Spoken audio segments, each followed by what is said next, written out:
خدا وکیلی کی به زنگ زد حالتو بپرسه امروز؟ هیچ کس.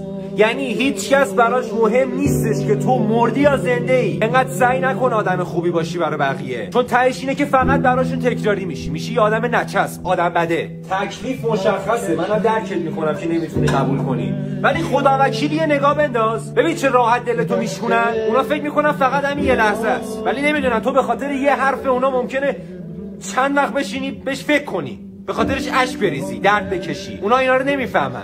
اگر دوباره بچسبی به همون آدما، ارزش خودتو فقط میاری پایین.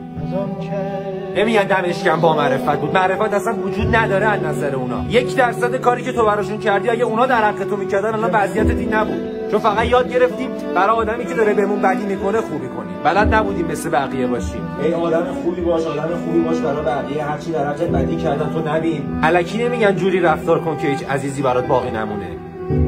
یه نگاه به خودت بنداز، همونایی دلتو شیکوندن که فکرشو نمی‌کردی. به غیر از این شدیم عروسک خیمه شب بازی بقیه، هر کی هر کاری دلش بخواد میکنه، تاش میگه تو چی میفهمی؟ من چی میفهمم؟ خدا وکیلی دهن منو زدید سرویس کردید. دمتون گرم خدا وکیلی.